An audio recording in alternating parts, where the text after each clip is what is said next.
All right, welcome back to the monastery. It's March 30th or thereabouts. I'm Brother Nathan, and I'm joined once again by Brother Paul. Hello. And we're going to talk about some films and filmed entertainment, really, because TV shows also qualify. Yeah. What was the who watched? What was the first film you saw in the past week? The last one after Jaws last week. I watched Exit Through the Gift Shop. Cool. Yeah, that film is really good. It's really fun to watch, and it's just kind of entertaining without the whole documentary thing of trying to make you feel bad. Yeah. It has a real sense of humor to it. Yeah, it's one I can see myself buying, probably, actually. I would watch that again, I think. But I definitely see what you were talking about, where it's just kind of it's a Banksy thing. Because it's the whole movie's kind of a satire on itself. Yeah. Everything that happens in it. But, yeah, it's really good, and there's some really funny parts in it, too. Yeah. I kind of really hate Mr. Brainwash. Well, yeah, because he's supposed to be a complete sellout and fake and whatever. I don't think he's a real person at all. Yeah, I don't know if he is. Gag of the movie. Yeah, I don't know if he is or not either, but what's weird is that that crappy movie he turned into, Banksy or whatever, that they talk about? Yeah.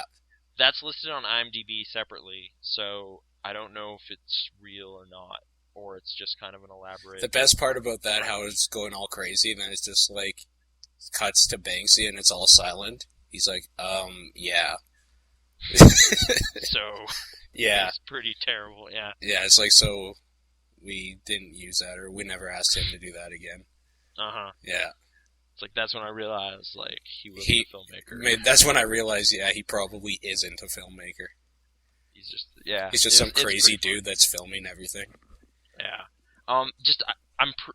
There's just this tone to the movie where I'm pretty sure most of it's deception, but I don't know. Either way, it's entertaining and kind of says a lot about the weird kind of fickleness of the art world and stuff, and what they're willing to put up with and stuff. It's pretty cool. Yeah. It has I don't know, it has a real watchability to it, too, where it just keeps you intrigued the whole time. It's short, too. It's 88 minutes or something. Yeah, it's not very long. We'll get into it a little bit more, because I watched some other documentaries, but this was the first one this week, in which I was going through kind of a street art / graffiti documentary type thing. Mm-hmm. So we'll talk a little bit more about that, but yeah, I don't know. I'll say that this is, out of all three, I think it is, I watched this week, this was the best one for sure. Okay. And I would watch it again. I guess the first one for me this week, I kind of mentioned Thelma and Louise at the end of the last one.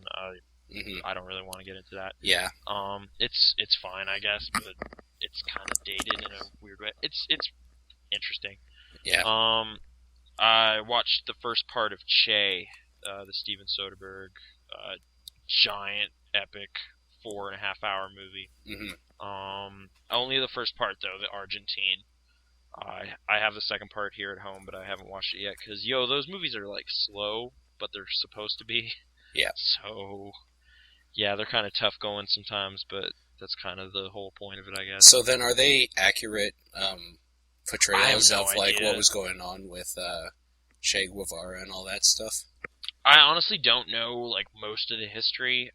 We were doing a lot of kind of essay reading and reviews and stuff as part of it. It's part of my course that I'm in. Mm-hmm. So apparently one of the big criticisms of the movie is it kind of slightly sweetens the portrayal of him a bit, because it kind of just doesn't mention a lot of the executions and stuff his regime kind of dished out. Yeah. But there's some of that, there's still mentioned some of that stuff, and it's not a super emotional. I watched Notorious a few weeks ago or whatever, or months ago, I guess at this point. Okay, yeah. Another biopic. Yeah. And that movie's got all the cliche problems, just totally shining the super favorable light on the dude and glossing over all of his problems and just making him appear to be the best person ever. And this movie kind of doesn't do that because it kind of just distances you from him, so you're never really getting a first person, what is Che thinking about. It's got kind of a documentary-ish feel to it. Mm-hmm. Like it's just about relaying facts to you rather than kind of putting forth any specific viewpoint about it or anything. So it seemed fair and even-handed, but I don't really know the history, so maybe it's a little bit of a favorable rose-colored glasses kind of thing, but I don't know. It definitely didn't have that feel. How does Del Um, Toro do? really good. Like, dude kind of just looks like that dude. Hmm. You know, you Yeah. can grow some mad, crazy facial hair, and he's willing to run around in the jungle and roll and get some business. The combat stuff in the first part is actually pretty well done. Like it's a really slow opening to that movie. Like it kind of reminded me of Thin Red Line or Terrence Malick kind of stuff, where it's just kind of like letting you soak in like the environment and just look at nature and stuff, and just kind of sit there in the jungle with these dudes. But then like the last hour of it is kind of just like a lot of urban combat as they're trying to overthrow Batista and stuff, and that stuff's actually pretty sharp. So it definitely doesn't look crappy. There's some budget there. Okay, so this Um, is split into two parts, right? yeah, we watched part of the second bit, the gorilla or whatever. Gorilla. What do you know what I mean? I ain't no Spanish speaking person. Gorilla combat. That's the second part. Oh, okay, Um, so the first part is nothing but the like overthrowing Batista, or that's what? kind of the note it ends on, Oh, it and then the ends on it. second part apparently jumps forward a few years to his failed campaign in In Bolivia. I Bolivia, think. yeah. Yeah. So we caught part of that. We saw the last half hour, which I mean, kind of ruins it, but at the same time, history ruins it because you kind of know how that story ends. Yeah, you could read about it for years now. Yeah. So Yeah. I don't really. I still intend to just go and watch it because apparently it has a real different approach to everything. Like it's all handheld in the second bit. It's like more claustrophobic and like you kind of get the sense everything's going to go real bad. Yeah. Whereas the first one's kind of maybe more upbeat, I guess, despite its slow going opening bit. But yeah, no, I've been talking about it too long, but it's pretty cool. 4.5 hours. I mean, that's quite a chunk of movie, Yeah, but that's a tough sit. yeah, but if you're a fan of Soderbergh and kind of want to see him tackle something much meatier than he's usually going after, it's interesting. It's pretty cool. And yeah, Del Toro's great. So Right on. it's like all subtitle too. Like there's none of that Hunt for Red October style. Like you know it's in Spanish. We're just gonna English it up. Like no, it's totally uncompromising. So Well, yeah, that's a good thing, isn't it? yeah. I mean, it gives it that kind of authentic feel. So yeah, if you're interested in the dude, like I mean Che, or you just want to go after kind of Soderbergh's filmography, like it's definitely worth looking at. But for those who are like big fans of the Ocean's 11 movies or something, and that's all that's your only connection really, you probably will fall asleep or something. I was I'm just gonna saying. ask you, how does Soderbergh do with this type of thing where it's like a real situation that he has to kind of retell? Uh, well, I guess like it's like we're kind of as part of the class looking for similarities and approaches, and like they're pretty vague in this one because it's such radically different subject matter. But there's still like a couple chuckles throughout, I guess, and Che and like some of the Castro trying to steal stuff from a casino and whatnot. no, just like That'd be just like amazing. little exchanges between different soldiers or whatever. Like there's a couple moments in the first part anyway. I don't know about the second one. Maybe that one's like super raw and serious the whole time. But and just kind of like some storytelling techniques and stuff. And there's some similarities, I guess, but it's definitely a whole different challenge for him. I guess in light of him recently saying like he wants to retire because he's kind of felt like he's done everything, like you could look at this as being like him wanting to tackle something big on his bucket list or whatever, you know, Yeah. because it's definitely not quite like anything he's done prior that I've seen anyway. There's a handful of movies in the '90s I still haven't seen. They're hard to find too. Like he apparently directed a movie called King of the Hill and like Schizopolis, but good luck finding I've never those. even heard of those. Yeah. But yeah, that's all I really want to say about Che. It's a challenge, but one worth taking, I guess. Right. I've been Again, that's wanting to based check him on out. half of it. I don't know though, like 4.5 hours. That's quite a bit of time. I don't think I'm ready to put into Che Guevara. Yeah, yeah. Like I'm splitting it up over a couple weeks, and still, it's kind of the one in that pile of movies that I'm not, pumped about. But Yeah. it's I don't. I feel I owe it to him at this point because I did kind of get something out of that first half. So, but yeah. What was next on your list? A while ago we were talking about Bad Lieutenant because I watched Bad Lieutenant 2, and we were talking about Harvey Keitel as the original Bad Lieutenant. Mm-hmm. Anyways, the reason I bring it up is because I watched another movie by the director of the original Bad Lieutenant, Abel Ferrara, called King of New York. With Walken? With Walken and Caruso and Larry Fishburne before he was old enough to be Lawrence Fishburne and all that good stuff there. Okay. I've never seen this movie. Yeah, I don't know. It's alright. It's one of those movies where it's like gangsters and like killing and stuff. But what time period is it set in? Or early 90s New York City. Oh, so it was contemporary at the time. Yeah, I guess so. Yeah. Like it's not a period piece at all. It's just kind of modern crime story. Yeah, I mean it's hard to say modern because like we're 20 years ahead, but I'm assuming that's what the 90s looked like in New York. You know what I mean? Like it's kind of they didn't make reference like, "Hey, Christopher Walken, it's 1991, right?" He's like, "Yeah, no, like I don't know. It could be any time in New York for all I know. I've never been." But yeah, I don't know. Christopher Walken doing his thing as a gangster. David Caruso's not as much in it as you'd think he is because he's like one of the top billing guys on it. Like again, Lawrence Fishburne when he was like a 20-year-old kid playing a gangster is pretty hilarious. Wesley Snipes was in it. That's kind of funny. Well, he was older than that because he was 29 at the time. Yeah. Just 'cause I remember he was in Apocalypse Now, right? It was like a young dude. Who? Lawrence Fishburne? Lawrence Fishburne. Yeah. Oh, yeah. He gets wasted in that movie. Yeah. So he was like 18 in that. Yeah. But anyway. Okay. But anyways, yeah. It's just one of those movies you throw in if you want a gangster movie. I don't even know if it's particularly good, but it's one I had some fond memories of back as a kid. Okay. So it doesn't redefine anything, it's just kind of straight-laced. I don't think it redefines anything, but I wasn't, like, not in the way like The Godfather did, obviously.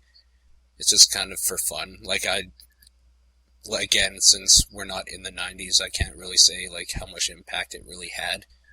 Because I'm pretty sure everything it did was pretty straight-laced from what things did before it.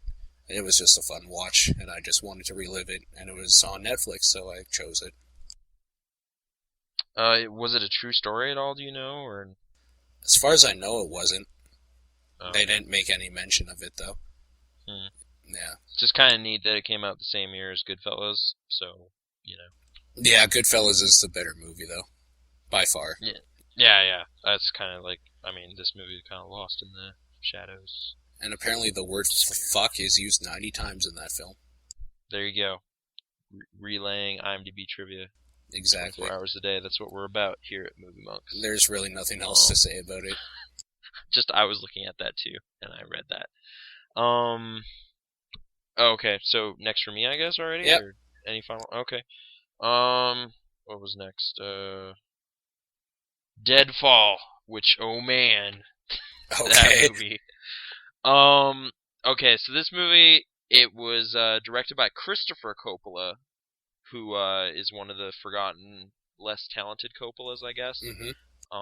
It's from 1993, and starring Michael Biehn as like just kind of a low-tier con man who's kind of in for one last job and all that business. James Coburn plays his dad, who's accidentally killed at the beginning of the movie in a con gone wrong. Wow, spoilers.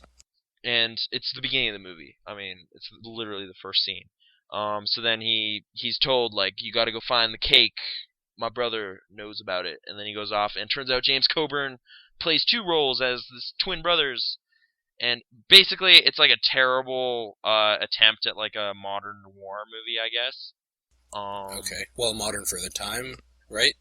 Yeah, I guess so. But like, same kind of storytelling approach. Tons of narration to the point where like it's pretty clear. At some point during the creation of the movie, there's like, okay, this scene literally doesn't make sense. We need to have some narration here to explain what's going on, in that like awesome, awful Blade Runner cut kind of way. Mm-hmm. And man, it's so bad. I think there's but only one thing everyone wants to know. I know. Okay, so the reason I watched it obviously is because Nicolas Cage, who is himself a Coppola, I believe he might even be the brother of this cat, Christopher. Of Christopher? Maybe, but closely related anyway. Mm-hmm. He kind of, I guess, was willing to appear in this as a favor, and was told he could dress, like, bring his own costume and whatever, and just kind of do his thing, Mm-hmm. do whatever. And dude is completely unhinged and insane in this movie, like, the entire time he's there. Okay, so does it make it worth watching? The thing is, okay, like, I don't want to, get some spoilery territory, but this movie is almost 2 decades old. Like, this is 18 years ago, so I'm just going to say the movie's 90 minutes long. Unfortunately, Nick Cage's character Eddie is only there for about an hour. Okay. So something may or may not happen to him. He dies then. In the what? I don't know. Stop ruining. I don't know what you're talking about, Paul. Yeah. But anyway, so yeah, it's amazing for that first hour because Nicolas Cage is like, this is probably maybe the second craziest I've ever seen him. Like, this is Vampire's Kiss kind of stuff. Actually, it might be crazier, but it's less funny, I guess. Okay. Whatever. It's that same kind of vein of just so awful and over the top and just scene-chewing horribleness that it's kind of just awe-inspiring. I can't describe it, like, justifiably. You have to just see it. Like, there's probably YouTube compilations, so if you just want to watch that, I guess you'll get some of it. But in the context of this larger, incompetently produced piece of garbage movie, it's kind of fun too. And the last half hour of the movie after that is kind of, I still found it kind of interesting because Charlie Sheen, favorite news topic here, he shows up for one also ridiculous scene where he kind of hustles this dude at pool. And then the movie kind of tries to change gears and get all crazy, much like Nicolas Cage was earlier. Like, there's a dude with, like, a robot scissor hand and stuff, and, like, double crosses and triple crosses and all this garbage starts happening. So that's kind of train wrecky in its own way. But, yeah, Nicolas Cage is the reason to see this movie.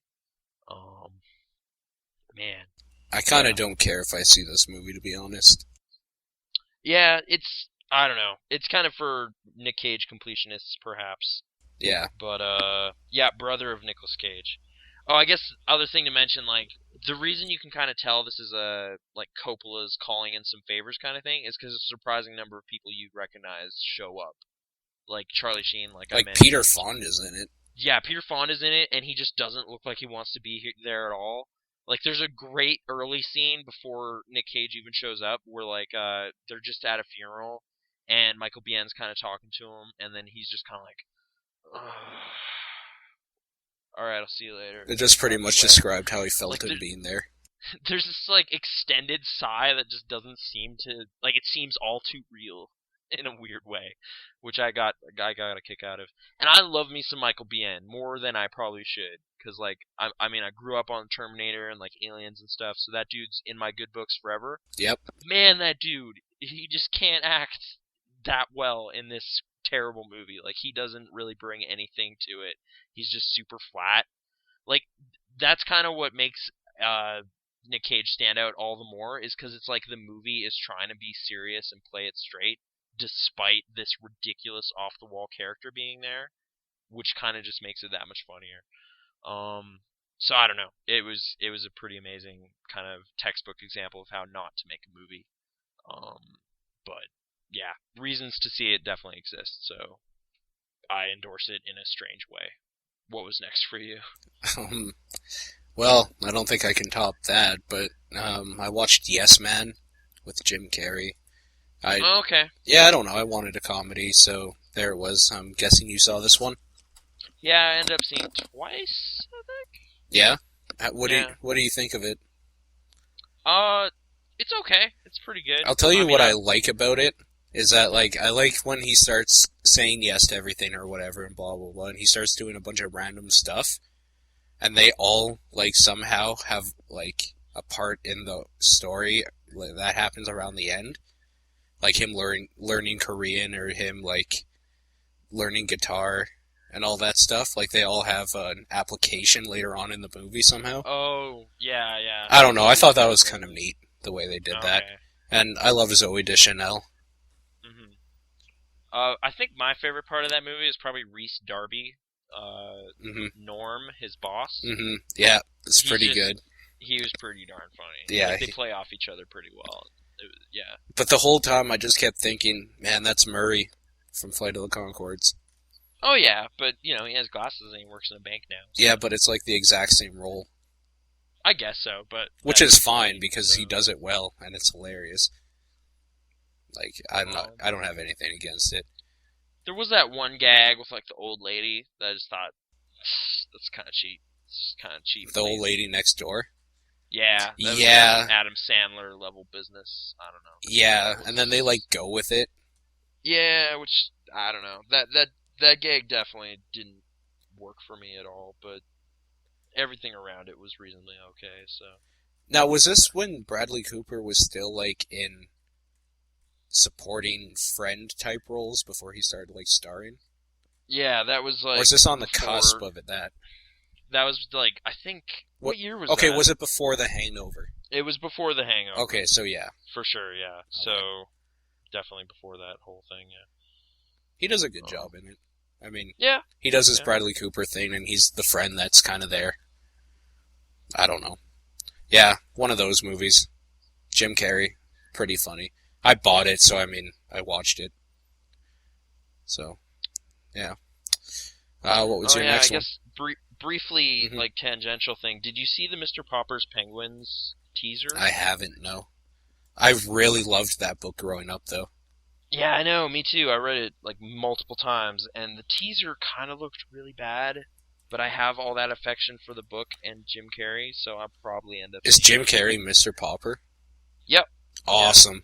Yeah. That is and awesome. The whole teaser's just kind of like, oh, he's got penguins, crazy, right? And they're gonna dance. I kind of love penguins. Penguins are dancing to that Vanilla Ice song, like back on In Living Color when he... I don't know. When he danced with a bunch of black people? Yeah. When he was the minority? Yeah. That show had moments, I guess. But yeah, it wasn't bad. Who else is in Mr. Popper's Penguins? I'm interested in this. Oh, I don't know. Here, let me go take a look. Carla Gugino, who you remember as that topless lady in Sin City. Oh yeah. She's what's her name in The Watchmen? Yeah. She's in some Snyder stuff. She's in Sucker Punch, actually, which we'll get into in a little bit. Philip Baker Hall is in it. Okay. Angela Lansbury, who wow, Bed Knobs and Broomsticks. That's some cool business. Yeah, or Murder, She Wrote. Yeah, but I mean, come on. Yeah, Murder, She Wrote's much better. Continue. Alright. Madeline Carroll is someone else, but I don't know who that is. I don't think she was apparently in Flipped. Anyway, yeah, that movie might not be good, but I just wanted to bring it up because that's something that happened in Jim Carrey. And childhood and all that. So what was your next film? Right. My next film that I saw this past week was The Girlfriend Experience, continuing the Steven Soderbergh thing. Do you know about this movie? I do. I've been meaning to watch it for a long time, actually, and I started to one day, and then I kind of didn't care and didn't finish it. Yeah, I can see why, but I not to say I didn't really like it, but it's like 75 minutes long, and it's kind of a long sit. Which 75 minutes, really? It's really short. It is really, really short. See, I sat through like 15. Yeah, you got through like a quarter of that movie. Weird. Not quite. I should finish it. It's not a long movie. I guess of note because it stars like extremely crazy pornographic actress Sasha Grey in like a serious role. Where she's kind of a high-level prostitute, just kind of talking about her business and stuff, and kind of follows her around. And at the same time, it kind of shows her clients talking about the current financial state This is, I guess, Right. Okay. just after the big crash of '08 or whatever. So that Yeah. there's some commentary on that as well. I don't quite know like what the point of the movie really was. It was, very art film kind of just approach and whatever. There's two different cuts of the movie on the DVD, but I had no interest in watching pretty much the same movie again twice in a row, Yeah. so I didn't.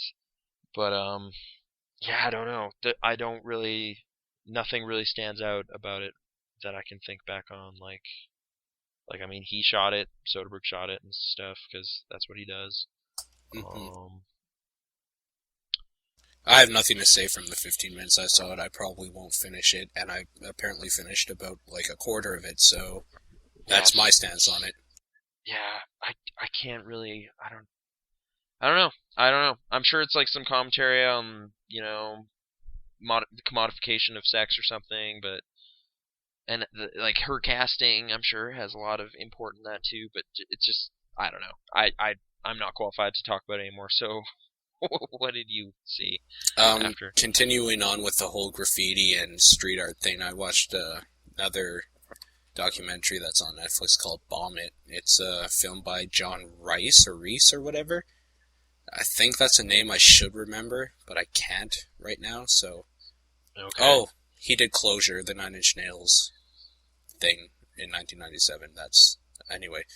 So, yeah, he did that for anyone who's a Nine Inch Nails fan. You know what Closure is, so... Anyways, it's a film about... more so about graffiti than street art.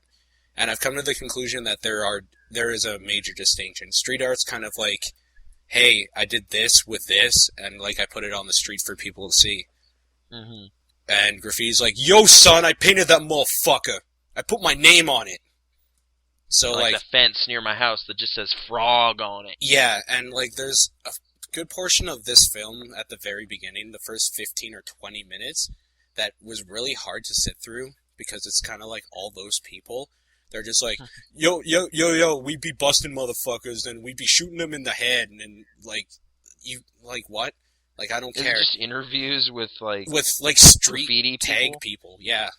Okay. So that's the first while, and then it becomes more of a statement about, like, graffiti and, like, commercialism later on, where they're like, so, like, what's the difference if we do this mural? Because they go from, like, the little stupid writing your name on stuff to, like, doing huge murals and stuff like that. And that's when it starts getting more interesting, and they bring up the whole thing of, like, well, what's public space mean, and blah, blah, blah, because we never asked to see McDonald's ads or, like, these, like, naked women endorsing underwear and stuff like that all over the place. And how, like, corporate people and, like, commercialism and stuff like that, they've been using graffiti tactics to get people's attention to sell products.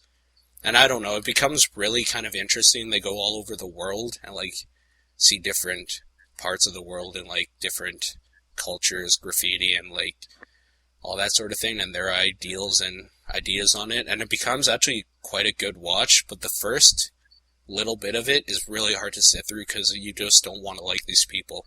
You become the person that's like, hey, yeah, I kind of hate graffiti artists because they're kind of douchebags and they'll paint on your house just to say that they were there.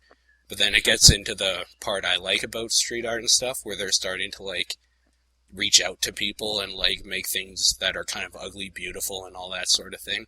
And that's when the film gets good. Like, that's when I really start to endorse it, but the first little bit is kind of annoying. What's Mark Echo's role in that? It says he talks for 5 minutes. Oh, okay. Just, that getting up game was kind of cool. Yeah, they actually show a little bit of it, and I feel I can't find it at the GameStop or EB Games near my house anymore, because it was there for a long time. Yeah. And they showed a clip of, like, someone playing it, and, like, dude's on a train while it's moving, and he's, like, shimmying down it, painting. Pretty cool. Yeah. It's a really unique kind of application of Prince of Persia style gameplay stuff, but with this urban setting, and I don't know. We don't talk about video games at length here, but it's an interesting one. But yeah, I don't know. It's a different take than Exit Through the Gift Shop was. I mean, obviously, because this is actually more of a documentary than I feel that was. This is totally worth your time if you want, like, a fun watch. It's not very long either. It's only about an hour and a half long. I don't know. I'd recommend this to anybody that's interested in that sort of thing. Just like a rocky start, but it gets pretty good. Right, and I can see why it's a rocky start, because if you want to start from the beginning, it was literally just kids that were, like, bored and had nothing to do with the whole hip-hop thing, like, going around and painting their names with their street number. So, like, it really has its roots in that, and that's fine. It's just some of the people they talk to I think were bad choices. It's like talking to the Taliban, talking for the Muslims, you know what I mean? Where they just talk to the lowest common denominator for all graffiti artists. Oh, okay. But, yeah, what was your next one? Oh, this little British kind of cult movie called With Nail and I. Okay. It's in the Criterion Collection and stuff. I'm trying to. Oh yeah.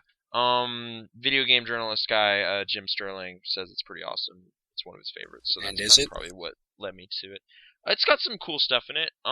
It's kind of just a pretty simple comedy about two flatmates, because London.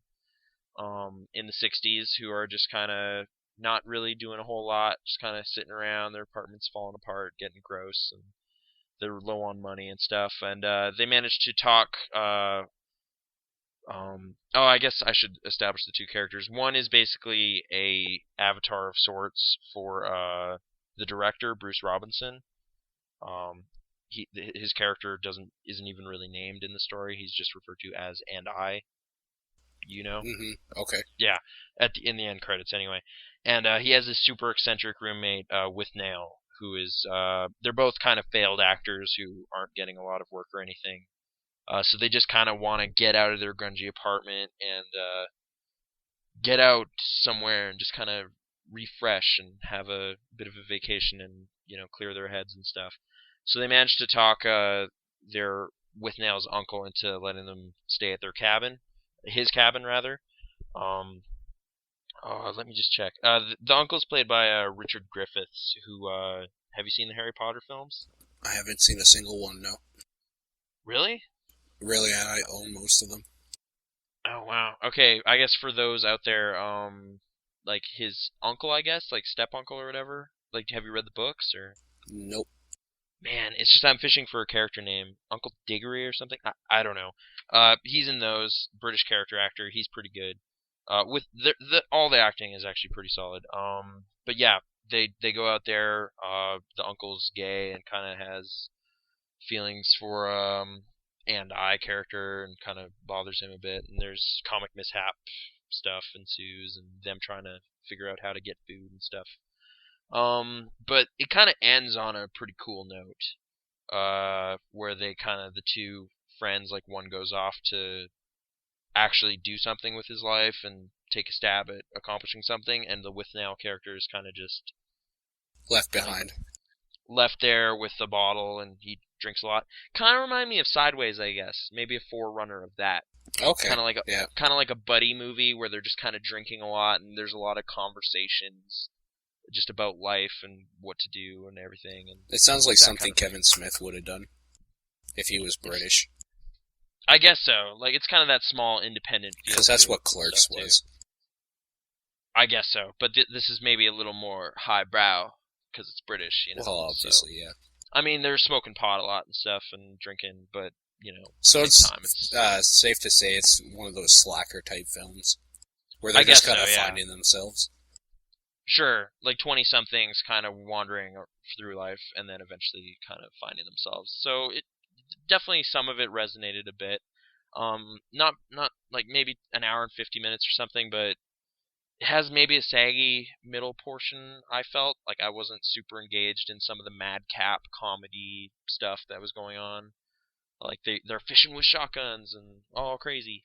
Although the way they deal with a chicken is pretty funny. Like they're kind of city boys, and a farmer drops off a chicken for them to deal with, and they're just like, oh, but it's alive, so they kind of have to work out how to take care of that, like plucking it and killing a chicken and stuff. I don't know. There's some funny stuff in it, and yeah, I don't know. It was pretty good. is pretty good. Cool. What was next for you? Okay, after watching Bomb It, I saw you and my cousin actually were talking on Facebook about it a little bit. Mm-hmm. So, you mentioned an older movie called Style Wars. That's pretty much about hip-hop, but it deals with a lot of graffiti stuff back in the 80s. So, yeah, I went ahead and I watched that next. Where did you find that? Because I've been kind of hoping to see it. Yeah, I'll tell you after. Okay. Okay? Okay. It sounded like you were going to ask something because you ended with an inward inflection. Right, sorry. Continue. Yeah, anyways. Yeah, it's about a 70-minute documentary about hip-hop's origins in New York, and a lot of it is about graffiti. And, well, I'd say the whole thing is pretty much about graffiti. And it's pretty much exactly what Bomb It did, only back in the 80s. And I think it presented itself with a little more class. Maybe that's because, like, everything seemed maybe, like, not as... What's the word I'm looking for here? Like, vulgar, kind of, like, brutal in the 80s. Like, the most that, like, say if you got in a fight in the 80s, like, you'd use your fists and then you'd both go home after or whatever, right? Whereas nowadays you get stabbed or shot or something. More innocent times. Yeah, exactly. So, like, even the, like, hoodlums were still kind of, like, held themselves with some dignity. And, I don't know. It's, again, it deals a lot more with, people writing their names and, like, typography, more so than pictures and all that, but it has a good deal of what was going on back then. It's kind of interesting to see what was going on, like, the years we were conceived and born. Mm-hmm. So, kind of neat. It also deals with, they do some breakdancing, and they show, like, the breaking and all that sort of thing. And I kind of wish I could do that, because it's kind of neat looking, but, like, if you went breakdancing these days, I think you'd get your ass kicked, because it doesn't seem like something that would happen very often here. But, yeah, I don't know. It's, again, one of those things, kind of hard to find documentary, but pretty good. I'd recommend it if you could find it. Oh, okay. Just a second. I keep opening up the IMDb app and then wandering away from my list. I watched Lake Placid. Yeah? Okay, how did you like that? Again, maybe it was my weird tendency to get overexcited about things, but I went in with really high hopes. Why would you go in with high hopes of Lake Placid? Because I heard it was like a really funny, like, horror comedy kind of thing, and it is, but it's not good. Yeah, I was pretty happy with the amount of Brendan Gleeson I got in it, because he's like one of the main dudes. Yeah, as the cop or whatever. Yeah, kind of the sheriff in town. Yeah.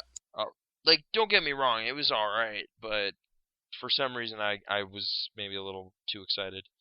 But, yeah, I don't know, big gator, I guess, crocodile, rather. A gator?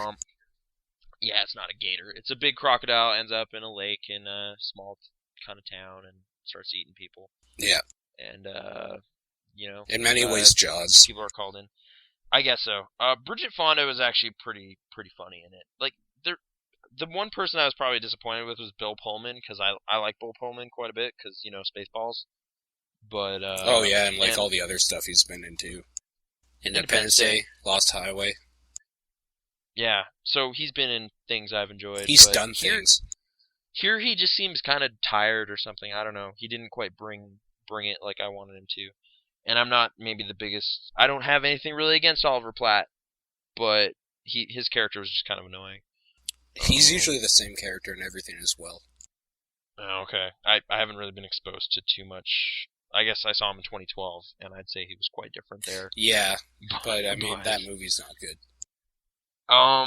L.A. kind of falls into the ocean, so I don't know what you're talking about. Yeah, but like, awesome. If you watched anything... Sorry. If you were watching anything on TV as that was coming up, like, as it was coming out, they would show the whole part where, like, LA's being destroyed. So when that happened, it's like, okay, well, I saw that, and now it's an hour and a half more of nothing. I don't know. There's that big geyser explosion, and then that you know aircraft carrier hits Danny Glover at the White House, and it's pretty funny. Yeah, I don't know. I find it hard to like. I would say the last hour of that movie is terrible. I find it hard to sit through 2 hours for 15 minutes of good. I'd say it's like 80 minutes of good. No, that's way overstated. I kind of liked it, and I like John Cusack too. So seeing that dude run is kind of cool. So I don't know. You're being harsh. Maybe I'm being harsh. Placid, yeah. though. I don't know. No, you aren't being harsh on Lake Placid, which is a first because usually you're kind of bitter. Okay. Betty White's in it too, and she was kind of funny. Was she doing her Betty White thing? Kind of, but like a foul-mouthed version of it, which was pretty funny. Okay, so it's a little better then. Yeah, yeah. Lake Placid is fine. Like, if it's something you stumble across on cable or something, like it's way better than most of the other stuff. But something I sought out and like watched, it wasn't really worth that effort. Maybe free rental. Yeah, it was a free rental. There you go. So I don't regret it, I guess, but it didn't hit that deep rising level, you know? Because that movie like blew my mind at how ridiculous it was, and it deep rising. Yeah, that movie's amazing, and I will defy anyone. I'm trying to remember it. Like giant crazy squid monster takes over this huge super ship, like cruise ship. Oh, with Famke or whatever, Famke. Yeah, Famke Janssen or whatever is a like con artist, thief lady, and Treat Williams and a crew of like crazy mercenary dudes are invading the ship, and it's that movie I watched like twice within like a 3-week period and enjoyed it thoroughly both times. So that movie, I don't know. I should really watch that one again. It's been a while. That's the movie I hoped this would be, and I guess it wasn't. But you know, no fault of its own. It probably accomplished all of its goals, but I wanted more. But anyway, what else did you see? Another documentary after that. Last night, actually, I watched Deliver Us from Evil. I don't know if... Have you heard this one at all? I have. It's pretty funny, right? It's a really lighthearted... It is kind of lighthearted, actually. It's pretty much about how Father Oliver O'Grady, back in the day, in the 70s, would pretty much rape kids under the Catholic Church's approval. Oh, man. Yeah, That's not funny at all. That's awful. You know, it's really terrible. It's a real riot. I was hoping you were being serious and it actually was a lighthearted approach to Catholicism's No, it's actually kind of heartbreaking, and like they have O'Grady in it, and like he's talking. This is because he went to jail back in '93, I think it is. They said it was, and he got out in the year 2000. No, that's not right. 83 in the year 2000. He was in there for 14 years or something like that. Okay. And he got out, and they deported him back to Ireland because he's Irish. And like every time he talks, you kind of want to strangle him with a crucifix, if that's even possible. Seems spooky or something, or no, because he knows he's done wrong, and he knows it's bad and stuff, and he talks about it so clinically. He's like, "Yeah, I would just go in there and touch her and put my hand under her dress and stuff," and he's talking about like an 8-year-old girl. Jeez. Yeah, like you just wanted to strangle him. It was pretty bad, and the worst part is I don't know what you can say about it without giving away everything, and how I say it, it'll come out as just like hatred, because first of all, I used to practice, I was a practicing Christian or Catholic or whatever. I would go to church and, be forced to church and all that, but like I kind of don't follow anything like that anymore. Mm-hmm. Not to say that I don't think that people should. In fact, I kind of miss having that. It was kind of a nice little crutch, thinking everything would be okay after all this. Yeah. But yeah. Anyways, faith, if you believe in it, is great. Keep on with it. It's just not for me. And so anything I say, whereas this documentary will give you facts and stuff and make you feel kind of a hatred, it'll just sound like pure hatred coming from me. So it's hard for me to get into. But basically, he went around to different places. The Catholic Church knew that he was raping children, and their solution was, okay, we'll move him 30 miles away. And that's what they did, over and over. Yeah, that's kind of some of the worst stuff, is that the higher levels know about it, but they just kind of try to sweep it away. Man. Yeah. Real ballsy part at the around the end, kind of. Mhm. Like they were talking to the. I hate using this term, but the survivors of his rape, because like you didn't survive, he wasn't gonna kill you. But they're, Anyways, I traumatized. right. Yeah. It's just like the term we use, but I've never agreed with it. Anyways, they're older now, and he invited them out to Ireland to talk with him face to face, so they could say what they needed to say, and he could like apologize in person. Mhm. And I thought that was kind of ballsy because like, who would want to talk to you? Like seriously? And it seemed kind of like one of those, like a reach out almost to like someone that doesn't deserve any of your time. Like you don't deserve any of their time, sort of thing. And Yeah, he's like yeah. reaching out to these people that he like ruined their lives and like their families' lives. Mhm. I don't know. It's it's heartbreaking, irritating, and it kind of makes you rethink like organized religion under people. Like it's great to have faith in something, it's great to believe in something, but like I can't get behind organized religion at all, especially when it's run by people like that. It's just terrible, just really heartbreaking.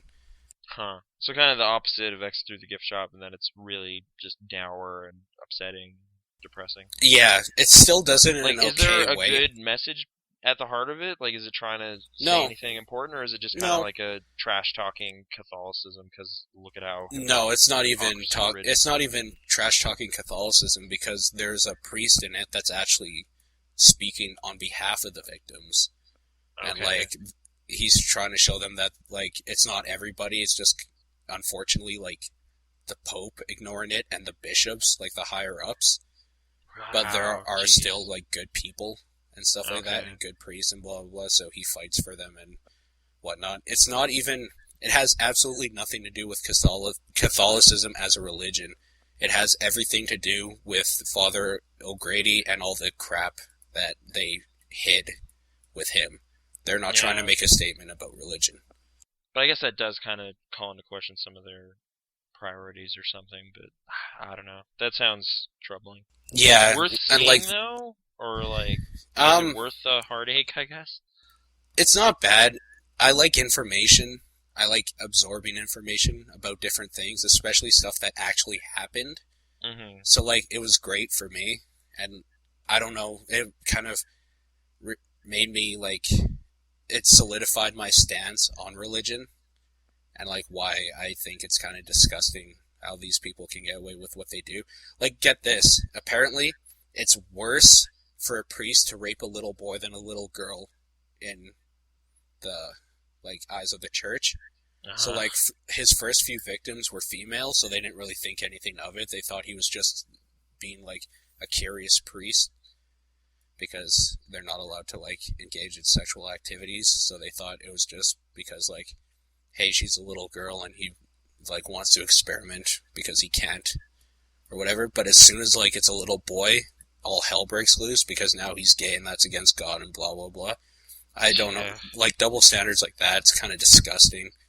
When really like any rape is disgusting. I think they're the lowest people on earth, people that rape other people. Yeah. Does it?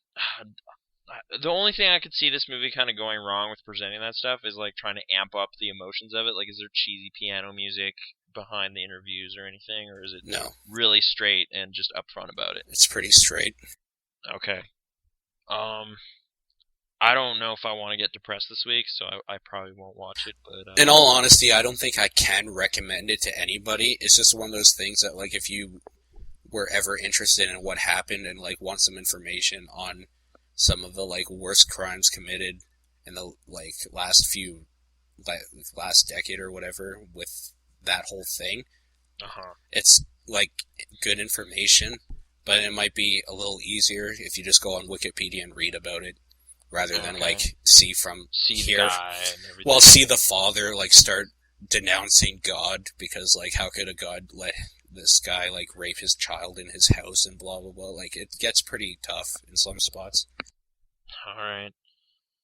Huh.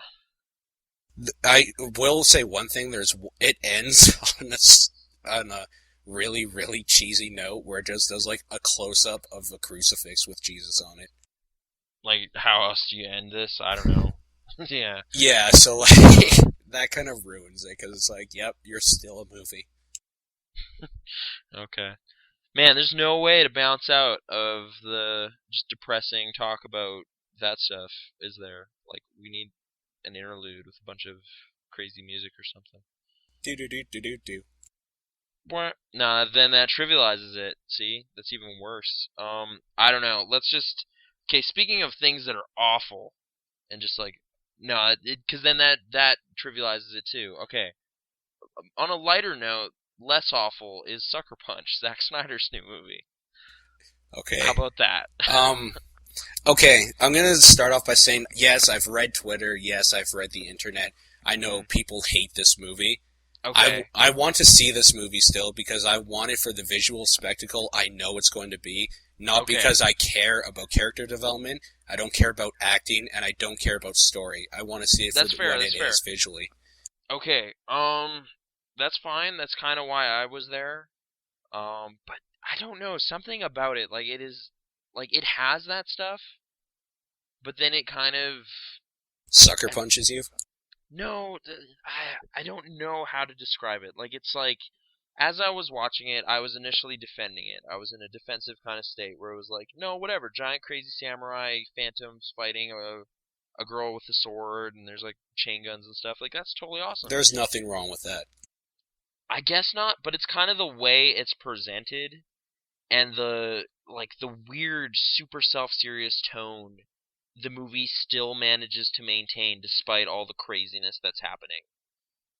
Like Okay. it's the weirdest kind of contradictory movie ever, because like at the same time you're seeing like the most ridiculous stuff you've seen on a movie screen pretty much. Um there's like this super like sappy sentimental story being told that kind of just slaps you in the face all the time.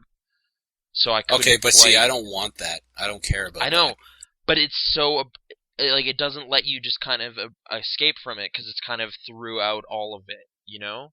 That's really too bad. Because like there, okay, the structure of the movie is like uh Emily Browning's character, I forget her Baby name, doll. Baby Doll. She's taken to an asylum, um, She's and gonna have a lobotomy, and basically she goes into the recesses of her mind or whatever to try to escape I the guess realities of so. what's going on. And Okay, there she meets up with like other inmates, and basically they plan this elaborate escape. like somehow they have like some sort of shared fantasy world they all go to, and they go on these crazy, basically video game-esque missions.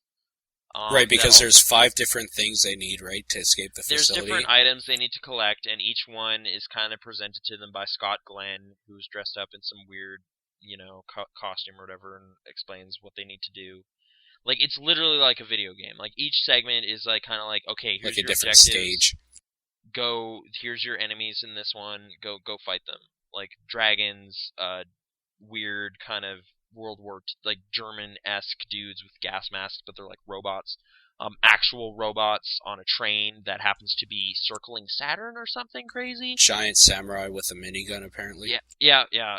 But all that so all that stuff's going on, and some of that is kind of visually crazy and whatever. But something it's just like it's such a weird just kind of pop culture mashup of like Brazil. Like there's a lot of Brazil stuff in it. Terry Gilliam film, have you seen it? Of Brazil? No, I haven't seen Okay. Brazil. Like I don't even especially like Brazil, so for them to kind of crib stuff from that isn't a good place to start, but then they kind of take it in even dumber places, and they I can't describe it because it literally just came out, but there's a lot of similarities to Brazil, but not in a good way. Um it's like such a there's so many things that are just kind of wrong about this movie that it's hard to just describe one thing in a coherent way. Basically the thing I said, like it just takes itself too seriously. Like the movie will be kind of building up some more momentum, and you'll be enjoying the spectacle, and then it just stops dead for some of the worst dramatic scenes or tension building suspense scenes ever that take place in the quote real world, end quote. Um, it's hard to get into without spoiling stuff, but there's kind of this sense about the whole movie where you're not convinced anything is really happening, much like a Pan's Labyrinth, I guess. Okay, yep. But in a way that's not clever or especially well told. Like it, I, I don't even know how to really get into it. You're planning to see it this week, right? Yeah, there's a whole myriad of reasons why I didn't see it, and I really don't want to get into that because it kind of pisses me off. But all right. I have a question for you. Uh-huh. Emily Browning, I don't particularly like. Jenna Malone, I've seen like 3 things with her in it. I didn't like her, and I don't like Vanessa Hudgens as like actresses. Okay. So like, how do they do in this film? I don't know. That they do their thing. They wear weird outfits and are there in action scenes. Actually, no. Okay, they're all fine, I guess. But the movie asks that they cry a lot. Like, there's a lot of weird emotional scenes that just ring false. Like, there's just a hollowness to it, and that happens a lot. Like girls consoling each other in this asylum, but like the movie at the same time is such this overload of style and music and stuff. Like Zack Snyder has the worst taste in licensed music. Like he'll just throw a cover of like a Pixies song under everything.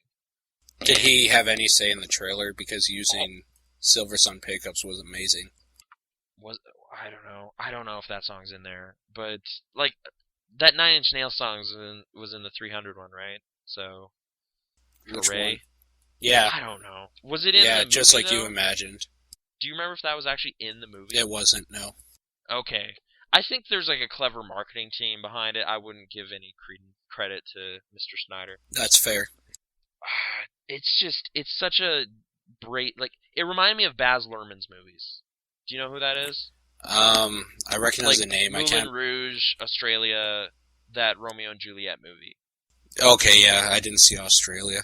Okay, it has aspects of that kind of just over-the-top hyper emotion, like operatic kind of ridiculousness, kind of mashed up with Terry Gilliam's over-the-top visual stuff, but then kind of just all done in such a stupid, profoundly stupid way that is all Zack Snyder. Would you say Zack Snyder's a visionary now?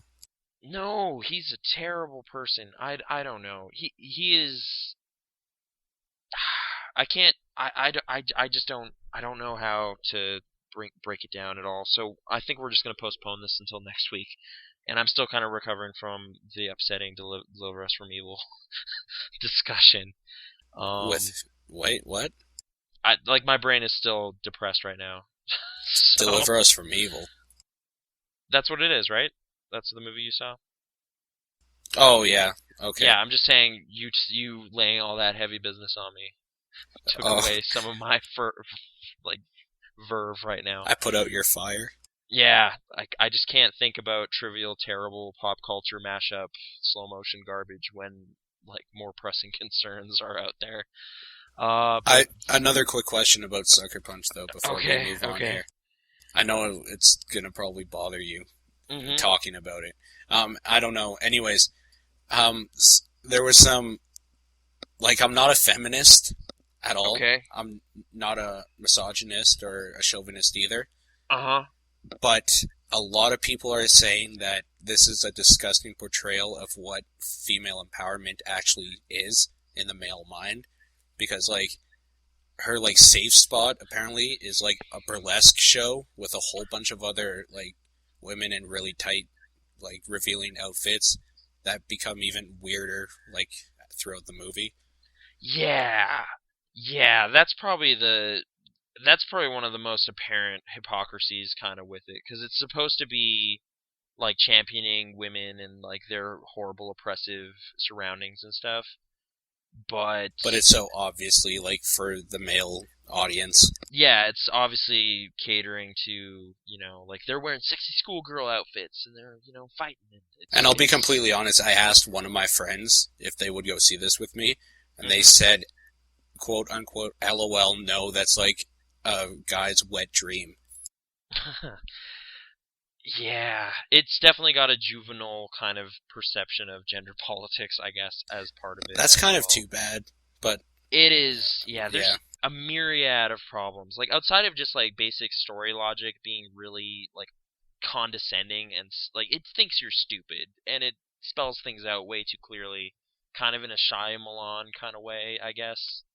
But worse, much worse, because I like that guy to some extent still, whereas Yeah, I find it I've hard to never been hate him. convinced.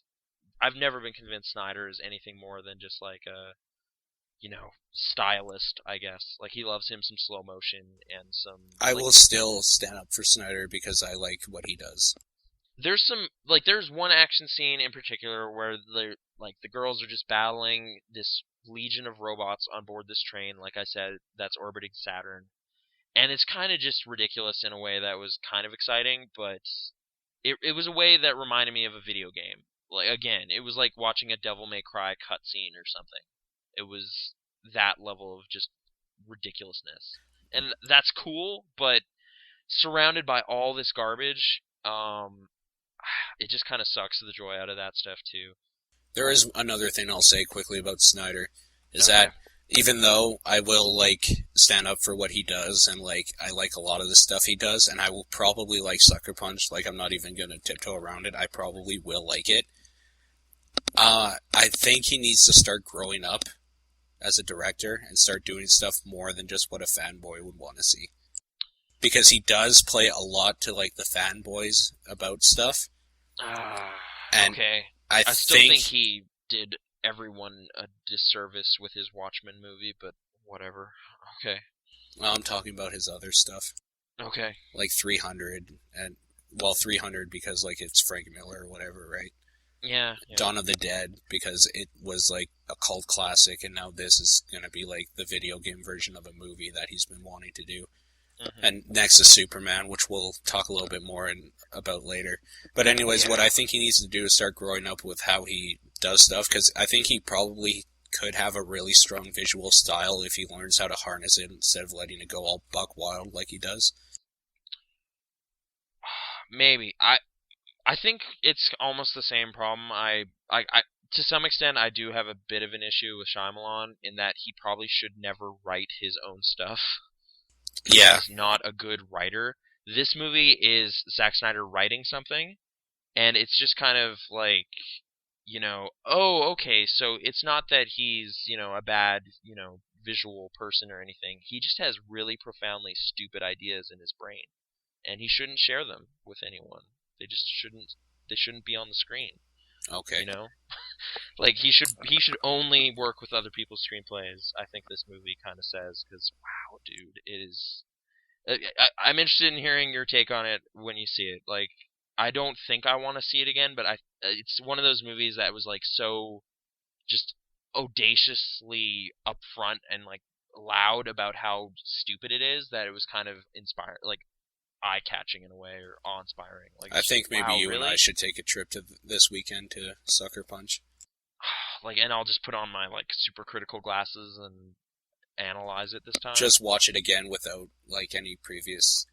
I don't know if things I in want to your give money to it though, but whatever. I have a 2-for-1 pass I've been meaning to use. Oh man, okay. Maybe I'll drink some things before I stop by. I don't know. Like some oven cleaner or something. No, I don't know. That's yeah, okay. We'll talk about that later. We'll put a pin in that. Yeah, I'm sorry. I'm so just my brain feels dumb now. What was next for you? The last one I have, actually, I meant to mention it way before, but it doesn't show up on my thing because it's not, like, recognized by a lot of things. It's a PBS documentary that's playing on Netflix right now called Between the Folds, and it's a documentary about origami and paper art. Mm-hmm. And just to go, like, completely away from Deliver Us from Evil is completely zen and makes you feel really good about life. Oh, okay, that sounds You put nice. it in and you're just kind of like watching people do stuff with, like, paper and, like, how different people look at paper. They, like, show the perspective of origami from, like, an artist who uses it to make little sculptures and, like, a mathematician who uses it to, like, fix, like, or solve math problems and equations. Mm-hmm. And, like, an engineer to try to get, like, as many folds as possible to make it look like this. Like, people that plan out every single fold of paper and how, like, and the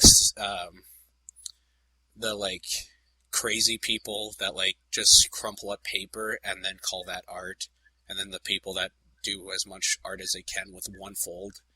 You know what I mean? The like minimalist and they call them the anarchists, the people that like crumple it up and like do sculpting like that instead of like actually creasing the paper. They just kind of mush it up into whatever form they want. Oh, okay. Yeah. Vaguely. I am not a paper art aficionado, but... Right. Anyways, it just shows like origami through the eyes of different people and like what they can do with it and what they think of it and all that sort of stuff. And it's actually kind of touching, like how something so simple that we all take for granted can be like this beautiful thing. And it's, yeah, like, I know it sounds cheesy, but it is really zen to just sit down and watch, and it makes you want to fold some paper. Okay. Huh. So, Idiocracy? Yeah. How about Idiocracy? I don't know what it was, but after you discussed it last week, I still decided to go check it out. And I watched it, and I guess I kind of agree that it's got some novel ideas, and it's funny for a while, but then it kind of just loses energy at some point. And it's a complete missed opportunity for funny. Yeah, there's certain aspects of the production that I admire. Like, there's a lot of sets in it that were kind of creative, and there's some matte painting kind of background stuff of some of the chaos of the world and whatever. Or like the giant Costco, or that plane crashing in said Costco, or those ridiculously huge fields that are, fueled by Brondo. Yeah. Basically, Brondo is pretty funny, as a notion of this ridiculous energy drink. But yeah, I don't know. The movie kind of maybe just lacked plot motivation or something. Like, it's dude arrives in the future and everything's really, really stupid. And then he kind of just wanders around looking at this stupid world and, is president at the end. Like, it's kind of unmotivated. Do you find it hard, like, do you agree with me that I find it hard to see why people call it the funniest movie of the year it was released? Who said that, though? Like, that must have been, like, some real quite a few blogs people. Or something. No, a whole bunch of different people on Twitter, my Facebook. On IMDb right now, one of the user reviews loved it, the funniest movie in 2006. One of the funniest, rather. Okay. It's at like 6.4 on IMDb or something, though, so it's clearly not, over appreciated. Like, at large, anyway. Some people, I guess maybe they're just really big Mike Judge fans or something. But even as a Mike Judge movie, this is one of the worst ones, I think, that I've seen. Maybe. There's some okay gags in it, but some about it, yeah, I just found kind of frustrating. It fell really flat. Yeah. Such a good premise, though. Yeah. I don't know if I liked it a little bit more, because there's some gags throughout that were pretty good, but... And I didn't have any problems with, like, Luke Wilson or anything. I thought everyone was kind of doing their thing, but... Yeah, I don't know. Something about it was definitely not quite there. So, yeah, people who say that are crazy. Yeah, they are. In short, I suppose. And then I guess the last movie of the week for both of us, it seems, was Hobo with a Shotgun? Hobo with a Shotgun. So what did you think of it? I mean, there's a whole lot I can say, but I think it's said pretty well with that article in the movie that's like, Hobo... what does it say again? Hobo stops begging. Demands change. Yeah. Yeah, there's that definitely more gags awesome. in there. I forgot about the one where, like, said newspaper is stolen, and then that dude is immediately shot. Like, yeah. Kind of, like, he won't tolerate that either. He's cleaning up the streets. Pretty funny stuff. So, like we were talking about a little bit last week, I can totally vouch that this is actually, like, a grindhouse movie. And it is something that you would probably see in a drive-in or, like, a grungy theater, and it is awesome. In, like, the late 80s specifically is kind of what it evoked for me. And yeah, Rutger Hauer though, like I didn't really give him enough props. I think the first time I talked about it, he's kind of the anchor of this movie, and He does a really good job. really funny dialogue too. Like just the whole grizzly bear kind of thing they have talking about, and About the magical circle around them. yeah, And if like you enter it, they'll maul your face off. like he just sounds kind of like spaced out or something, and slightly crazy in a way that's kind of endearing, and I don't know. This is the note that says thanks for the bed, and there's a picture of the bear. Yeah, it's good stuff. Or like you should have a picture in there of your family or a dog or a cat or something. I don't know. And He's man, a lovable hobo. Drake is totally evil. Yeah, for no good reason really. They just cause He's just mayhem. a jerk. Yeah, they just want to kill people in the streets for attention, I guess. I don't know. And burning that school bus is kind of awful, but kind of, I don't know, kind of enthusiastic. hilarious. Yeah, I quite like it. Like it held up really well, which I was happy to see because Because you hate movies a second time, apparently. I do sometimes. Like Drive Angry lost some points, you know. Like it debuted at a solid 10 out of 10, and now it's at an 8. You know, it's just how it goes because I saw it 2 times. So is Drive Angry around the same type of movie this is, or what? No, because that movie is definitely not. It doesn't have that actual grindhouse kind of tone. Like this movie, like I said, it could play alongside an actual grindhouse movie from the late 80s, and you almost couldn't tell the difference. Whereas Drive Angry is very clearly like a modern kind of throwback, kind of self-aware, winking at the camera kind of thing. In a way that this movie isn't, I would say. But yeah. How about the Plague, huh? Pretty cool dudes. The Plague is awesome. They're battling a giant squid monster or something, and you know. Yeah, what's going on with that? I don't know, but it's one of my favorite throwaway gags. And I love that the hobos pictures between Jesus and Joan of Arc. Yeah, and there's a bunch of others too. Abraham Lincoln. They apparently, the ancient order of the Plague has dealt with all of these historical figures over time, and they operate out of some abandoned school near Scumtown or whatever. Love it. Yeah. I was really quite happy with it again. Some trashy dialogue though. You gotta admit. But I mean, that's part of the charm of those types of movies. Is a straight up R rating like the highest we have here in Canada? Is this basically our equivalent of a NC-17? The last one to have one like this was Jackass. Okay. Yeah, I'd say basically an NC-17 rating is fair for this movie because it's totally messed up, but in a way I quite enjoy. Or great an soundtrack. R. Yeah. Meaning they didn't go through the MPAA. Yeah, it's only out in Canada thus far, but I don't know. Check it out if you can. If it's playing near you, it's pretty awesome. Any TV stuff you want to talk about? Yeah. I don't know if I kind of want to do this or not. I haven't decided, but Community, we both watch it. Mm-hmm. We both love it, I guess, maybe. Yeah. So maybe a weekly talk about, not Community, I mean just things that came out this week sort of thing. Mm-hmm. In which case, I saw your Facebook status the night it came on.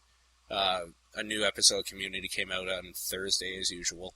I didn't actually get to watch it till Saturday, unfortunately, but they play on the whole idea that, everything's a reference, sort of thing.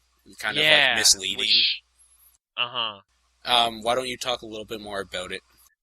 Okay, I'll try to coherently say stuff because I've been tripping over my own words today. But basically that morning I was in a class that was talking about the weird conundrum the modern audiences face in terms of just too much self-awareness and too much pop culture illusion and stuff. And that night was going to be the quote Pulp Fiction episode end quote of Community. Which, going into it, I was kind of worried that it would be, too cheap, just cheap gags, Family Guy style, just, hey, remember this? Hey, remember this? The Poltergeist episode or whatever. Are you familiar with? Yeah. Just kind of going for cheap laughs and referencing things that everybody knows for, just because. But to my delight, I suppose, although I wasn't necessarily laughing a whole lot at the episode. It wasn't funny. It wasn't funny, but it was kind of just mentally engaging in a way I wasn't prepared for. It was they kind of inverted it. It was instead a My Dinner with Andre episode essentially. And a lot of it was about Abed kind of coming to terms with the fact that he's kind of that guy who just references things all the time. And does he really have anything important to say outside of that whole realm of stuff? And but then you realize by him doing it, he's making a commentary on what he actually is. Right, because like, they're at the same time they are referencing something else, which kind of is the thing that Jeff takes exception to at the end of it. But it's like that's kind of the thing. Like the new kind of fresh take on things is an allusion to something that less people know about, like My Dinner with Andre, which I haven't seen, and I'm a crazy film geek, but I know about it. I recognize that was what was happening before they said it. Yeah. But I haven't seen that movie, whereas literally everybody has seen Pulp Fiction at this point. Like my little sister has seen it. It's just everybody. So I guess I kind of respect them for not going the cheap, easy route, but at the same time, it just wasn't a very funny episode because it was kind of the show kind of reflecting on its own cheap gags tendencies and trying to get away from that. But how do you do that? And I don't know. It's smart, but it's not funny. Yeah. Were you engaged by it though? Did you? Totally, I couldn't turn it off. Okay. I was actually going to watch it again today, so like when we were talking about it, I could talk a little bit more about like specific things. But I really don't think you need to talk about specific things because what it's meant to do is, like we were talking about just a second ago, is showcase that like this character's whole purpose kind of is to like be referential. Yeah. So like even when he's like being totally serious, he's still referential. But he wants to kind of gravitate away from it, but he can still only understand through pop culture or whatever. Right, yeah. The episode has a lot of interesting ideas in it, which I was not expecting from like a 21-minute episode of And Community. to be fair, I don't think they went for gags on this one. Yeah, there's a couple they could have thrown in even more. Yeah. But like I think they were just going more for the idea. Like there's definitely some Pulp Fiction stuff in it. Like everyone's in costume, and Pierce is dressed up as the Gimp, and they talk about the briefcase and stuff briefly. Can we talk about Pierce for a second? As a character in this episode, or okay, yeah. Last week when I was still catching up, you made mention to the conspiracy one. First of all, that was that one was the next one I was supposed to watch. Mm-hmm. So, just to give you a basic idea of where I was that week. Anyways, I'm caught up, obviously, and everything. Pierce turns into a giant ass. I know. He basically becomes like a straight-up villain in the second season, which is really weird. But, like, an empathetic one. Because, like... Kind of, although, like, they kind of leave it a little late sometimes, maybe, for the turnaround. I found. But, yeah, because like by the time you hate him, that's when he starts being empathetic. But it's like, I don't care, I hate you right now. But I don't know. He's become kind of a complex character because like he has feelings now. He's not just like the old gag guy. Yeah. And I don't know how I feel about that because, like I said, I'm not a huge Chevy Chase fan. Mm-hmm. Pierce isn't my favorite part at all. I think maybe he's important to have in this show at this point. Yeah. Kind of like representation of like the people that kind of feel left out due to age. Because everyone in Community is an outcast some way or another in a group. Right. So like you kind of need the like age, the old guy, the age represented there. Because he's from a different time, and that's why like a lot of things he says are like really racist and whatnot. Mm-hmm. And because they're just outdated. And he's a different class too, right? Because he was rich and all that. So yeah. I don't know. It's like this season is weird. It's like the show is kind of trying to grow up right before your eyes, I guess. It's doing a really good job of it, but at the same time, I kind of just want season 1 back. Like at the cost of laughs and stuff, though. Yeah, it's weird. It's like I was like I watched all of season 1 in a short amount of time, and it's just really funny. It's just like I guess it's conventional, but they kind of make point that out enough and are self-depreciating about it in a way that I found kind of great. And then season 2 is trying to just really flesh out these characters and actually go places and suggest ideas, which I totally respect, I guess, but it's not as immediately entertaining. So I don't know if that was their strategy, like win everybody over with a really just all out hilarious first season, and then kind of now that you're invested, Now Dan think about Harmon something. could actually like start making some commentaries. I guess I don't know. I'm definitely gonna keep watching. Like the show is nowhere close to losing me, but it's an interesting progression, I guess. That conspiracy episode is hilarious, by the way. Yeah, that one kind of recalled season 1 for me a bit as just like being like a lot of movie kind of references, but in a funny, clever way. I don't know, you know, betrayal and stuff. Kevin Corrigan was pretty good in it too. The D&D episode's really good too. Yeah, like there's definitely been some funny stuff, but it's definitely a different focus, I guess, this season. Yeah. Weird stuff. So yeah, I watched that episode, and then I watched the entirety of Eastbound and Down, Right.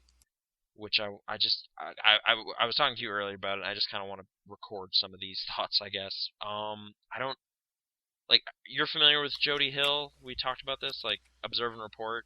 Yes, yeah. Did you like that movie at all, or was it? Um, oh, I mean, I don't know, man. It's one of those movies that when I watched it, I kind of hated it. But thinking Yeah, back on it, it did some okay things. I don't know. It's one of those movies that, like, a lot of people, I'm sure, went into it because Seth Rogen, obviously, and they thought it was going to be kind of, like, comedic. yeah, But it's really kind of disturbing. Like, he's kind yeah. of a creepy guy. It goes a lot darker than maybe people were initially ready for. And Yeah. but it does it still okay. So, Yeah, like, it's, like yeah.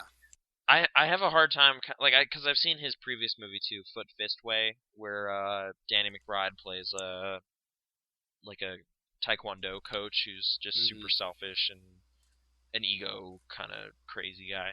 And Eastbound Down is kind of more of that. Danny McBride plays this once promising baseball player, Kenny Powers, who rose to stardom extremely fast and then kind of burned out spectacularly, like just saying horribly racist, inappropriate things, drinking coke, blow, whatever you want to call it, drugs and women and booze and everything, and crashed pretty hard. And then the show is kind of about him like perpetually trying to put things back together, I guess, but at the same time just being incredibly awful to everyone, Yeah. which I just don't know what to make of it. Like I watched all of it. I've seen all 13 episodes that are out right now. So something about it is compelling, but I almost want to chalk that up mostly to just I kind of like Danny McBride. Yeah, I really like Danny McBride. Like it's him being his oafish, like incredibly selfish kind of dude. Which is there's something about that, but the show is kind of extremely mean-spirited, much like Observe and Report kind of was. Like So it's kind of it's hard to get behind.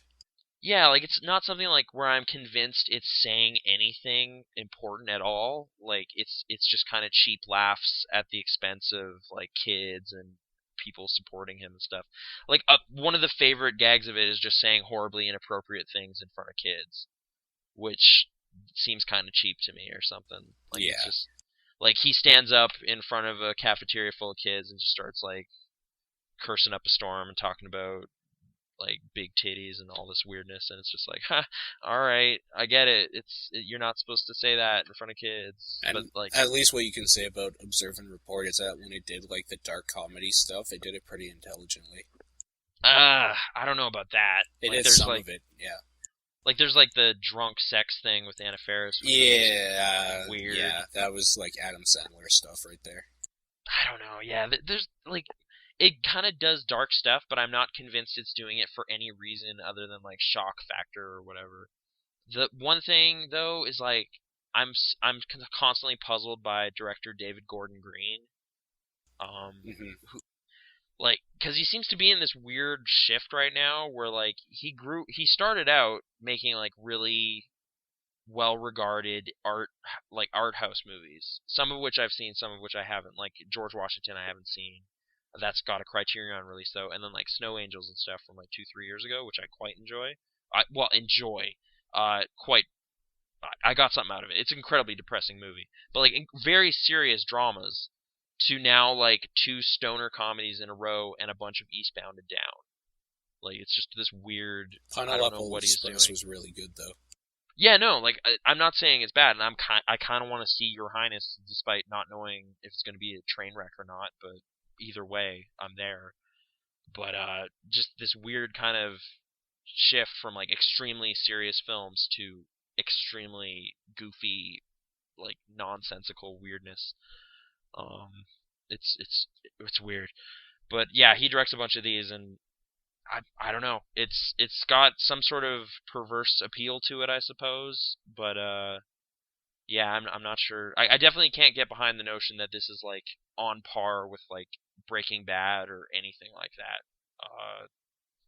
Those shows are about things and have interesting characters. This show kind of tries to have it both ways by just having the main character be a total dick to everybody and then trying to make you care about him at the last second, and it's just And it doesn't work. yeah, it's just like, no, are you serious? Too little, too late. I don't care about this guy. He's awful. Despite loving Danny McBride, like, no, I honestly couldn't really care less about what happens. But I don't know. I watched all of it, so I don't know. I just don't know. I'm very conflicted about that show. Yeah. But anyway, enough about that. What happened in the world of news? Well, we were talking a little bit about The Fighter last week, and I was saying I was professing my love of Amy Adams in that role. I can't remember her name in that movie now. But That's fair. anyways, to continue on with the Zack Snyder train a little bit. Obviously, you know, he's making Superman, Man of Steel. Yeah, which I'm now worried about, by the way. Yeah, that might be fair. I don't know. We'll discuss that more. Anyways, there's a short list of people that he released that they were looking at for Lois Lane, and Amy Adams was not on it, but she was totally cast. Yeah. And so I'm good. I mean, it kind of breaks my heart because Rachel McAdams, like, come on. But yeah, I don't know. I think she'll do okay. she's kind of old for the part, though, isn't she? I mean, Who? just saying, practically Amy Adams. Like she's Oh, 37. yeah. That's why Rachel McAdams would have been a lot better.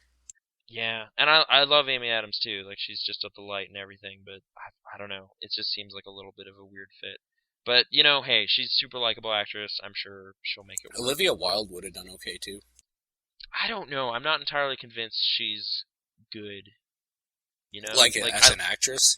Yeah, because I like Tron quite a bit, but I'm not sure if she's like just kind of robotic because of the character, or she's just kind of flat as an actress. Well, they had some pretty terrible choices in my mind of who they were talking about back in February.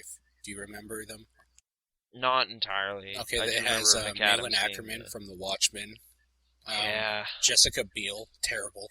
Rachel McAdams, which was the obvious choice. Mm-hmm. Olivia Wilde, which would have been okay. Mila Kunis, which I don't agree with. Mary Elizabeth Winstead, which I don't agree with. And Kristen Bell. I actually wouldn't have minded Mary Elizabeth Winstead. She actually said on her Twitter though that she never even auditioned, so she doesn't know what that was all about. But yeah. Well, I mean, the short list isn't necessarily like who they call for casting calls or anything. Yeah.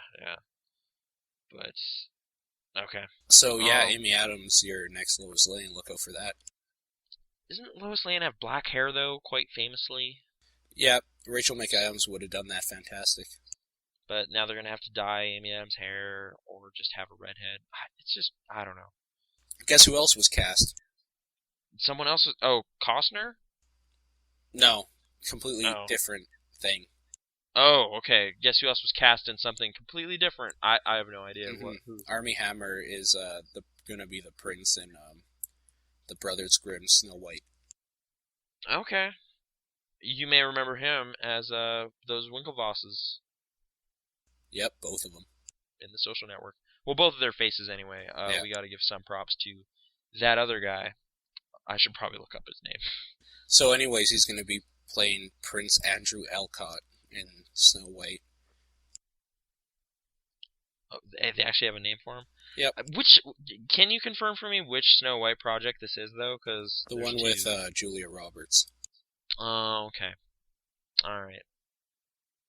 So Julia Roberts will be his evil stepmom, I guess, or whatever. Okay. Shout out to Josh Pence for being the underappreciated Winklevoss. Mm-hmm. And also, anyway. They're rumoring Cerise Ronan, however you say her name. Cersei Ronan or something? Yeah. Oh, okay. So White. Hannah.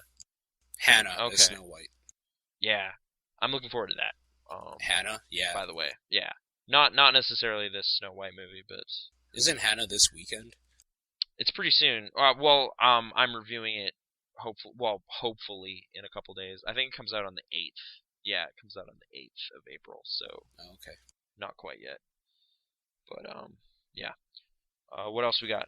Talking about David Gordon Green a little bit before. Mm-hmm. There's a rumor, and he says his next project he wants to be his remake of Suspiria, the Dario Argento film. Okay. Any different direction? Any ideas or thoughts on this? You actually like Argento, right? I do. Whereas I'm not convinced he's like aware of what he's doing half the time, but I've only seen 2 of his movies. Which 2? Suspiria and Inferno. Is that one also called The Hatchet Murders or something? Deep Red, I think it's called. Oh, Deep Red. Yeah. Okay. Yeah, I've seen Deep Red. Inferno is like the sequel. Oh yeah, it's part of that trilogy he was doing or whatever, right? Mm-hmm. Yeah. I don't know. Maybe it's just some weird prejudice against all Italian horror movies. Or just Italians racist. No, dude. Italians are awesome. They make some of the best food in the world. Like ever. Pasta. Yeah, I know. It's so easy to make. But there's like a slight just like air of incompetence about it. Like most of the Italian horror movies I've seen from this era anyway, like the 70s. Like they're just bad stories. Like Suspiria is kind of visually interesting and stuff, and there's some gruesome business that happens. But what's it about? It's like witches in a dance studio or something. There's some ancient. To be fair, though, like, have you seen Phenomena? No. You should watch more Argento. That's not like some of his cheesy horror stuff. Okay, but I didn't get the sense from Suspiria that it was like self-aware about its cheesiness. It was just kind of bad. Yeah, but it's not like what I mean. It's not one of his more well-known things, I guess. Well, I mean, I don't know how many even people know Argento, so that's kind of a hard thing to say. Anyways, check out some more of his stuff. But yeah, I don't know. I think it could be interesting. I don't think he's proven himself able to do a film like Suspiria, but I mean, maybe that's what his like wanting to write it will prove to people. To me, I don't know. Not like he has anything to prove to me, but yeah. There's a bit of a thriller element in Undertow, like the movie he did, where there's just kind of some chasing and stuff, like kids running from this homicidal dude. So maybe there's some of that in that stuff, but. Yeah, I'm not going to discount him yet, but I don't know. Yeah, he's a weird director, man. I don't know. And I always get a little picky when like people start remaking stuff that I like, and it's always horror movies because I'm a big horror fan, and people always want to remake them because they think it's easy and it's like a good way to just cash in on a name, which it is. But unfortunately, people do it like half-heartedly and usually make things a lot cheesier than they were originally, and I'm just kind of getting sick of it. But yeah, so Steve-O, you know Jackass star Steve-O. Kind of. I've actually never seen a Jackass film though, but you know who he is. Yep. Yeah. Oh yeah. Well, a lot of Calgarians know who he is because he was totally busted here at the Calgary airport and arrested. I just read that story because it was kind of one of the top ones, and then I was really happy to see that this all went down at the Calgary International Airport. Yeah. Can you run us through like what exactly happened? Like, what Yeah, he was? has a, I think, 10-year-old warrant, or it's something like that. Basically, he assaulted someone with a weapon, and they arrested him on that because it wasn't. He had a warrant out for his arrest, and he went in front of a judge. They sent him out with like a $10,000 bail, which I mean, I'm sure he probably took a wad of cash out and threw it at the judge and walked out. Okay. So it wasn't anything huge. Basically, he came in because he's doing some stand-up shows here, and like the minute he landed, they arrested him and took him down to the judge. Hmm. Hmm. Sorry, I'm just like saying committing his assault using an unknown object. It's Right. kind of great. So like a weapon. Oh, he has another court date in May though, so he'll be back. Yeah, I'm sure it'll just be another $5,000 or something. Yeah. So don't I don't worry know. about Steve-O. He'll probably pay his way out. Sure. I mean, it says it was like 8 years ago. It was 2003. Oh, But okay. yeah. Just kind of yeah. I don't know why, but I get a little jolt out of stuff happening locally. In That's our fun. fair city. Yeah, like I've been to that airport, dude. I wonder where it was, like near the I'm there football every team. day. What? That's awesome. My sister works there at the airport. Maybe she saw Steve-O. Does she Probably actually? phone her. Yeah, no, Where yeah, does she she totally work? works at the airport. I don't want to like, hey, my sister Yeah, works but like, here at the is it Calgary like, International Airport. yeah, but like, is it a store or is she like security? It's a store. It's like retail Okay, stuff. I okay. don't want to get into it. um, yeah, but anyway, we'll talk about that off the air. Um, but yeah, it's cool stuff. Is there any other news business that rose to the surface, or wanted to end on a big note with Calgary? Um, just, I don't know. I'm gonna say just because it probably bears mentioning in some form. Last Okay. week we lost Elizabeth Taylor. Oh yes, Right yes. after we were talking about, Right. I'd made some snide comment about like, Cleopatra. why would you remake Cleopatra? That movie's supposed to be garbage. And then she died the next day, or like The that very night. next day. Yeah, so some of that negativity, I don't know. So it's safe to say Positive, that but Nathan killed her. I guess. Oh, man. But anyway, I did kind of look into it. Like, I wasn't wrong. She has not made a movie since like the Flintstones. Yeah, and to be honest, I think she was, what, 83, 84? She was something like that. 83, I think. Okay. I don't think she lived a happy day in her life. Really? She seems like she had a depressing life. I don't know. Had some problems in like a lot of marriages and all that good stuff, but Like Richard Burton off and on, and yeah, but I mean she was still like mad talented in everything she was in. So I've been like I've had it in my home, and I just didn't end up watching it. Oh, even older. Oh wait, no, younger. 79, I guess, oh, okay. around there, maybe 80. I forgot to check the birthday, but I've been meaning to watch Who's Afraid of Virginia Woolf for quite some time, but I've never seen it. Yeah. That's Well, supposed to be anyways, like it's kind Mike of sad Nichols. because like she was an icon back in the day and she was really talented. So Pour one out, I guess, but yeah.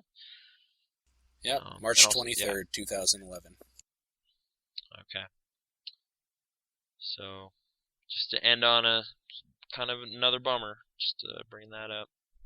Famous people you like will eventually die. And like last month, I think, or a few weeks ago, Jane Russell died, and I've been meaning to watch Gentlemen Prefer Blondes in memory of her, but that's okay. Okay.